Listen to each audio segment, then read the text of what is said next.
Now that the Mueller Report is published, what further investigations is Attorney General William Barr likely to pursue?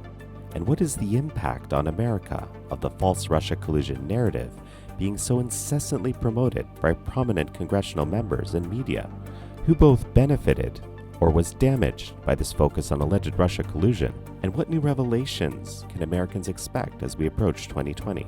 This is American Thought Leaders, and I'm Jan Jekielek.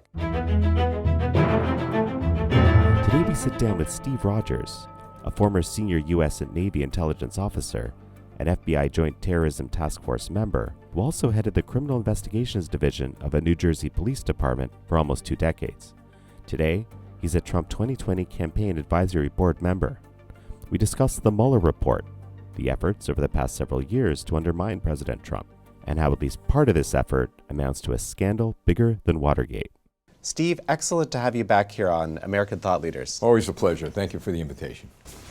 So Steve, the Mueller Report has now officially come out, and we know there was no Russia collusion. We also know that there wasn't sufficient evidence for obstruction charges. Give me your thoughts. Well, we also know that no matter what came out in the Mueller Report, that the Democrat Socialists would never accept anything. And the reason why they would never accept the conclusion that we now have is that the motive was always to bring down the President of the United States. There was never any motive on their part to do anything good for this nation. So they went to the extra lengths of just taking this right to the finish line. And keep in mind that many of the people who are now complaining about Attorney General Barr and Mueller were pro-Mueller in the beginning, believing that he was going to find Russian collusion, believing that he was going to find obstruction. Well, they got a big surprise, didn't they? Also, however, the Democrat Socialists and the mainstream media continued to feed the American people that there was in fact collusion and that there was in fact obstruction without any evidence. And look, I believe, as many Americans believe, that short of finding the president guilty of collusion and obstruction, the Democrats would accept nothing. And now we see that they're accepting absolutely nothing that Mueller did in order to bring this case to a conclusion. So at the end of the day, it backfired on the Democrat Socialists. It backfired on the mainstream media. And indeed, we find there was, in fact, no collusion or no obstruction. Do you believe the media or the folks that are very interested in perpetuating this type of Russia collusion narrative will now turn on Mueller? I've seen people saying things like that. Well, of course. Look, the agenda has always been to get the President of the United States. The agenda was never to do what's right for this country. We see people in the beginning of the Mueller investigation cheering his appointment. Now they turned their back on him. Now they're not satisfied with the outcome. They're condemning him for, quote unquote, punting the conclusion of obstruction to the Attorney General's office.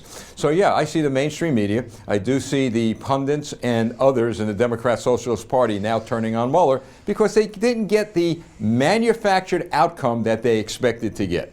You were saying that this investigation was designed to hurt the president, but it seems like it's also actually hurt the nation.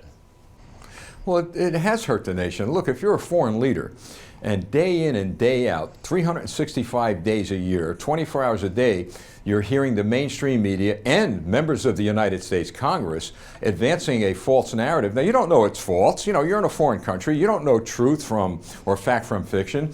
How are you going to deal with the United States? How do you talk about treaties? How do you talk about economic development plans? So as a foreign leader, you would kind of be a little careful before you begin approaching the United States government on making any sort of economic, military, or foreign policy deals. It severely impacted the ability of our nation to move forward. But I want to make this point very clear. Not at the fault of President Donald Trump, at the fault of the United States Congress. They stopped governing, and they put all their energy into one thing, and that was to bring this president down.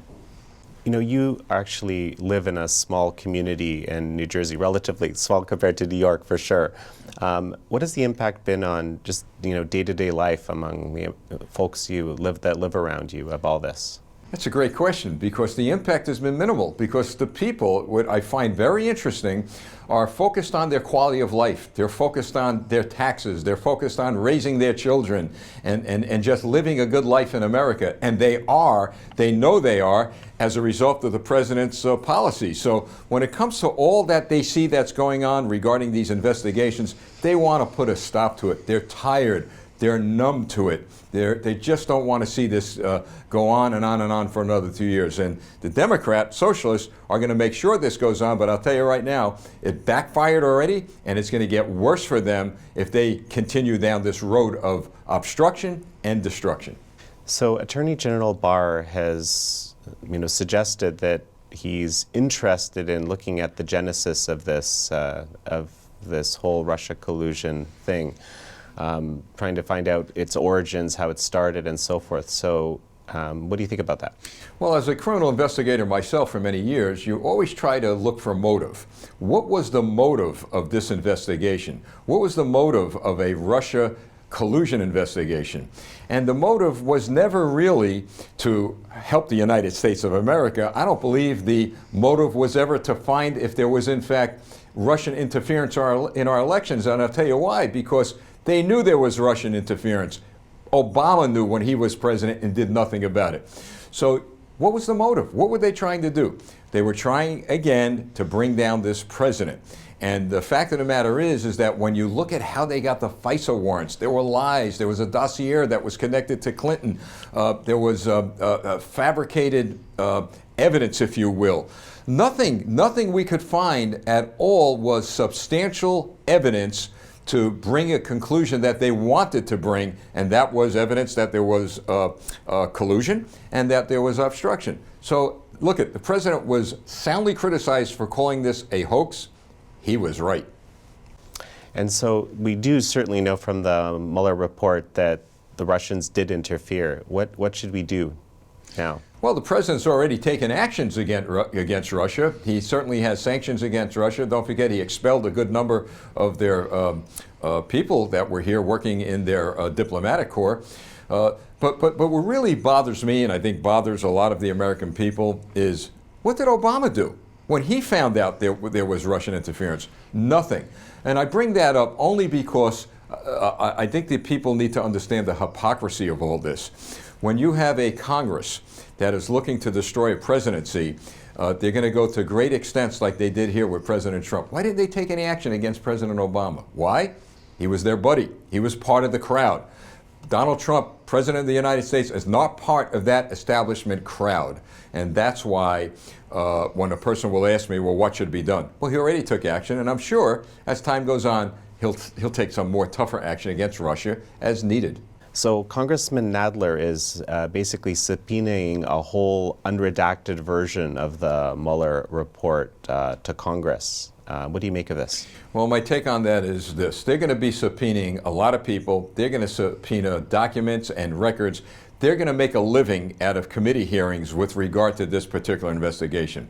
The issue of unredacted information to the United States Congress, in my view, I wouldn't trust the United States Congress with any of that information. There'll be leaks. They could put people's lives in jeopardy. And look, I've said over and over again that, look, one of the greatest threats we face in this country is a Congress that has failed the people. They have failed the people because they have failed to govern. Why have they failed to govern? Because they're busy trying to bring up evidence that doesn't exist, creating an atmosphere in this country that would bring into question its own government. This is going to backfire on them, and it's going to backfire badly. So what do I make of it? It's, again, the dog and pony show that they have given us for the past 2 years. They want to carry this on to the 2020 election, but the people are tired. It's going to be an utter failure once again.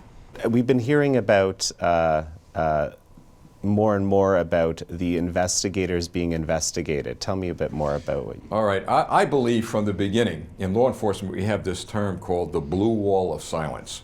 I believe in the beginning that with regard to the FBI and the DOJ under the Obama administration, a lot more people in those agencies know a lot more than what we are being told. And so those people need to come out of the shadows, and they better come out of the shadows soon, because once Attorney General Barr launches an investigation on those agencies in an effort to find out how we got where we are now, they're going to be in serious trouble. How did we get here? How did they get information before a court and convince a judge, for example, to approve a FISA warrant on information that was really false, that was inaccurate? How did that happen? How did the investigators on Mueller's team get appointed to his team, and you find out later there were communications about Hillary Clinton, about the Clinton campaign? How is it that James Comey conducted an investigation about Hillary Clinton's server and emails? Nobody investigated it. Nobody went any further. Where are the 33,000 emails?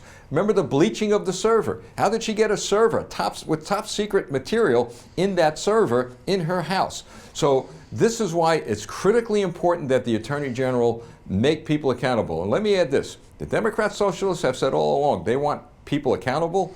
They're going to become accountable for the actions that they're taking now, and those in those agencies I just mentioned are going to be accountable for the actions that they took or did not take with regard to true justice. So what needs to be investigated now, Steve? Well, first of all, the investigation has to begin with James Comey because he was head of the FBI. Who did he direct? Who did he supervise? How many people were involved, for example, in getting information to obtain a FISA warrant from the courts? I mean, we now know that a lot of that evidence was not true. It was not complete. It was inaccurate. So when we talk about investigating the investigators, you begin with Comey. Probably is going to have to be subpoenaed before a grand jury. And then we just watch the domino effect, because he's going to mention names and those people are going to mention names. And then this is going to go on and on and on, right down to the last person. Perhaps it's an agent that we just is in obscurity. We don't know. But that's what's the next step regarding these investigations as we move forward. It's because Comey was responsible for the FBI at this point? Yeah. Hey, look, the buck stops on the top, okay? He was the director of the FBI. There's a lot he knows that I'm sure that he didn't tell us. I would hope that the investigation, after interviewing him, leads to Loretta Lynch, leads to Barack Obama, leads to the entire Obama Justice Department, because I believe that Comey is not the lone actor, if you will, in this entire episode. I believe, and this is just my view, based on how I know law enforcement works, that Loretta Lynch knows a lot. She was the Attorney General at the time. So there's nothing that went past anybody without eyes of all these people being on what was going on here. Journalist Sarah Carter, she has been saying that her sources in the intelligence community and in the Justice Department are saying that a lot of folks are very kind of freaked out now that the Mueller report has been published, and that we're almost like turning on each other, going to be starting to throw each other under the bus, so to speak, with these investigations coming. What do you make of that? Well, here's how this works. I'll give you a bird's eye view of how we investigators work. We start calling people in. So you have a couple of detectives or investigators in a room. You start asking them questions, and you make it very clear to them that they're going to go to jail if they don't tell the truth, that they're facing stiff prison sentences. They start squirming in their seats, and as an investigator, you have enough experience to know, just by their body language, by their behavior, that they know something and they're not telling you. So you continue to conduct the investigation, continue to talk, and before you know it, they start singing like parrots, and they begin to flip on each other. So you'll begin to see a domino effect. It'll begin with one person who doesn't want to go to prison, who kind of may think you know something that's going to get them in trouble, so they'll start flipping on each other. And then maybe there'll be forensic analysis of some electronic equipment that they used. Maybe there'll be other ways to get the information out of them. But sure, they're nervous. They're shaking in their pants because they know what they know, but they don't know what the investigators know. And once the investigators come to them and share with them what they know, once they flip, as the president said, game over. So, and that actually reminds me, one of the reasons that the Attorney General identified for the redactions in the report is because of ongoing investigations. That's one of the key reasons that there was a lot of redaction. What do you make of those potential investigations? Well, the Attorney General did what he's supposed to do. You certainly don't want to compromise any ongoing investigations or future investigations. Those redactions could be names, places, sources. We don't know. But I think he was very, very justifiable in making those rejections because we don't know where all of this is going to lead. But we do know one thing. It's never going to lead to the President of the United States again. It's going to lead in other places and to other people who never expected that that road would lead right to their doorstep. So what do you think the impact of this Mueller investigation has been on this country? Well, the mainstream media and the Democrat Socialist Party have put a very, very depressing cloud over this nation. It's been here for quite a long time. Based on what? Based on false narratives, manufactured stories. I mean, based on absolutely no evidence whatsoever of the things that they were feeding the American people. So there has to be some light at the end of the tunnel. And you talk to me about journalism, you talk to me about what was being fed to the American people, and we've also talked about the Attorney General now shedding light on the truth. So the fact of the matter is there was some light, and it just so happens that your publication really shed a lot of light on the truth from the beginning. And I think that's very important to underscore, because where did the American people go? Where could they find truth? I mean, real, true, balanced reporting. They couldn't find it anywhere. But I'll tell you right now, and you know I'm a straight shooter, when I picked up your publication and read what I read, I knew where we were going to find the truth. At least that's something that I would really like to drive home to people. There were journalists out there doing their job correctly. So you mentioned earlier that this has been perhaps more damaging to America or Americans than to the president. Can you tell me what you mean by that? Well, because the president consistently defended himself. He had an opportunity to go out and tell the truth as he did and fight like a good fighter does. The American people had no chance to do that. I mean, he represented us, but what in the world, who can we go to? Who could John Doe, the Main Street USA go to get comfort from all of the onslaught that they had received? So it damaged us internally. It certainly depressed the nation, certainly damaged our relationship, I believe, very quietly with some of the foreign leaders around the world who were questioning, my God, what the heck is going on in the United States of America? Should we advance some of the economic policies we want to partner with the United States? So that's where there was a lot of damage. And let me say this also, that what the Democrat Socialists did to this country, what the corrupt people did to this country was worse than Watergate. Watergate, you had a group of burglars breaking into the Watergate building, and you had amateurs committing that criminal act. These were professional government employees, and the FBI in the Justice Department. I mean, this is what was so dangerous about this. These things don't happen unless you're watching a TV show.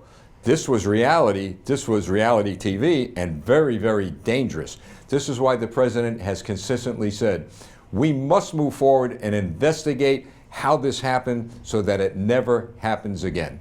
I read another tweet last night, and I thought I'd turn it into a question because I thought it was perfect.